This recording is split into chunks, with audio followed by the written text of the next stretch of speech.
Durante décadas, América Latina estuvo en la lista negra de las regiones con la peor situación en cuanto a violaciones de los derechos humanos. Esto ya no es así. Hoy en día la situación, por supuesto, sigue siendo muy grave en muchos países, pero en general en América Latina ha habido muchísimo progreso en cuanto a derechos humanos. Tenemos en nuestros estudios a José Miguel Vivanco. Él es el director de la División de las Américas de Human Rights Watch, una prestigiosa organización de defensa de los derechos humanos. Vivanco nació en Chile, es abogado, graduado de la Universidad de Harvard, y su trayectoria ha estado siempre vinculada a la lucha y a la defensa de los derechos humanos. Vivanco se caracteriza por su pugnacidad, por sus agresivas declaraciones públicas en contra de líderes latinoamericanos que, en su opinión, y con base en estudios, no están haciendo lo suficiente para proteger a víctimas inocentes, o peor aún, son los cómplices en las violaciones a los derechos humanos, a los maltratos a los ciudadanos comunes. Esta es mi conversación con este pugnaz defensor de los derechos humanos en América Latina, José Miguel Vivanco. ¿Cómo se compara, en términos de violaciones de derechos humanos, América Latina con el resto del mundo? Estamos en una situación, yo diría, mucho mejor que el resto de las regiones en el mundo. Primero, porque hay menos conflictos armados en nuestra región. Y segundo, porque los valores democráticos, los valores jurídicos, salvo la excepción de Cuba, son comunes a la región. Las violaciones subsisten, pero el panorama es muy distinto de África, de Asia, del Medio Oriente. ¿Dónde hay más progreso en cuanto a la lucha contra las violaciones de los derechos humanos? Países como Argentina, Chile, Uruguay, Perú incluso, son países que muestran un récord mucho mejor del que tenían en el pasado reciente. ¿Y en cuáles ha habido retrocesos? México, yo creo que es el caso más evidente, donde durante el sexenio del presidente Calderón se han cometido muchísimos abusos, unos niveles de violencia nunca antes conocidos en México, con también índices de impunidad muy altos. El presidente Calderón ha declarado que el 90% de los asesinatos que se cometen en México por la violencia son entre delincuentes.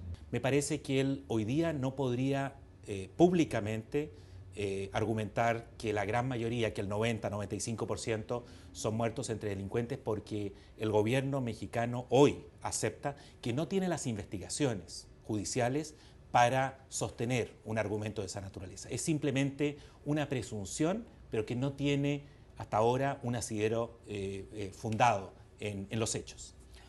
Otro de los presidentes de América Latina con los cuales usted ha tenido una relación muy pugnaz es el presidente Álvaro Uribe de Colombia. En anticipación de su presencia aquí, buscamos al presidente Uribe y le preguntamos sobre ese tema. Esto es lo que el presidente Uribe tiene que decir sobre esto. Naciones Unidas certificó el gran mejoramiento de Colombia en materia de derechos humanos. Los Estados Unidos nos certificaron en derechos humanos. Era un requisito para mantener Plan Colombia. Desmontamos el paramilitarismo, debilitamos la guerrilla. En Colombia, antes de nuestro gobierno, hubo años cuando asesinaban 15 periodistas. En los últimos 3 años, habríamos querido 0, asesinaron 1 por año. En nuestro gobierno, cualquier violación de derechos humanos se discutió en público.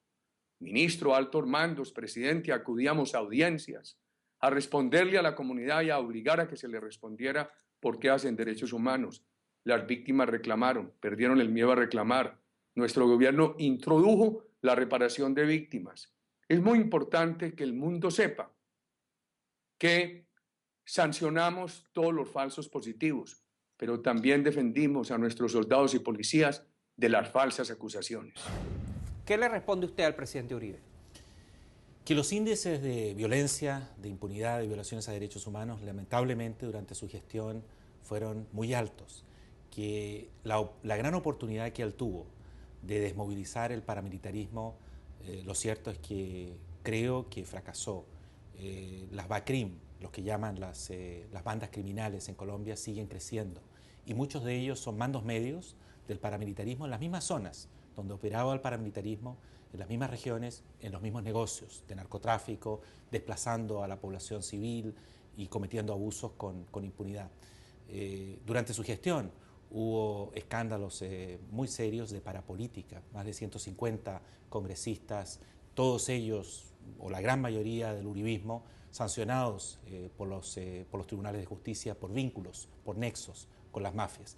En fin, En falsos positivos, creo que Colombia es quizás el único país en la región donde ha habido un escándalo tan serio como matar a personas inocentes para conseguir algunas prebendas por parte de militares. Y en esos casos, lamentablemente, aún no ha habido justicia. Otro mandatario con el cual usted ha tenido desavenencias es el presidente Hugo Chávez. Usted fue expulsado del territorio venezolano. Fueron a su hotel, lo sacaron en un automóvil, lo llevaron al aeropuerto y lo botaron del país. ¿Qué fue lo que usted hizo para merecer ese tratamiento? Lo que hicimos fue lo que hacemos en todos los países de la región, que es dar a conocer un informe en conferencia de prensa a la comunidad nacional e internacional, donde evaluábamos la gestión del presidente Hugo Chávez en materia de derechos humanos. El informe era crítico, al presidente obviamente no le gustó y por eso ordenó mi expulsión. Recientemente usted ha mostrado gran preocupación por algo que está sucediendo, unos ataques que usted siente que hay contra la Comisión Interamericana de Derechos Humanos. Explíquenos qué es eso, qué hace la Comisión Interamericana de Derechos Humanos. La Comisión Interamericana es un foro, una instancia a la que cualquier ciudadano de América Latina y también incluso de los Estados Unidos puede recurrir cuando no encuentra justicia a nivel local. Y la Comisión entonces le da amparo, revisa la situación y puede ordenarle al país en cuestión hacer las correcciones del caso. Y usted está denunciando al secretario general de la Organización de Estados Americanos, José Miguel Insulza. Usted lo acusa de que él está aliado con países que quieren socavar el poder de este organismo que protege a los ciudadanos de América Latina. Este organismo lleva 50 años de vida en la región y ha sido quizás el más eficaz en promover y proteger derechos fundamentales y libertades públicas. Hay un grupo de países, entre los que está Venezuela y Ecuador y otros, que están permanentemente con iniciativas para recortar sus funciones. Lamentablemente Brasil en el último tiempo se ha sumado a esta estrategia contra la Comisión Interamericana y sus relatorías. Y el secretario general de la OEA, José Miguel Insulza, que podría proteger a la Comisión Interamericana, no lo está haciendo. Y está realmente mostrando alternativas de trabajo para los enemigos del sistema, para estos países que acabo de mencionar, con miras a reformar las reglas del juego. ¿Eso qué significa en pocas palabras? Recortarle atribuciones a la Comisión Interamericana. ¿Usted cree que en América Latina estamos tendiendo hacia una situación que hay una alianza de los buenos, por llamarlo así, una alianza de los decentes, de los países que realmente protegen a los derechos humanos, que se preocupan porque sus ciudadanos no vean violentadas sus garantías constitucionales y sus derechos básicos? Países que realmente se preocupan por eso y países que más bien están socavando eso. ¿Usted cree que América Latina se divide en esas dos grandes alianzas, esos dos grandes bloques? Moisés, no sé si podemos hacer una división tan clara al respecto. Lo que sí sé es que a lo menos los Estados Unidos, que han dejado hacer en esta materia, donde la iniciativa la han tomado los países del ALBA, Venezuela, Ecuador, tratando de socavar y quitarle atribuciones y facultades a los órganos de protección regional, finalmente están despertando y están teniendo una actitud mucho más firme, con ello ejerciendo liderazgo al que se suman otros países importantes de la región y ojalá con esto podamos sortear este momento tan difícil. José Miguel Vivancos, un líder en la lucha por la defensa de los derechos humanos en América Latina. Muchas gracias por estar con nosotros. Muchísimas gracias, Moisés.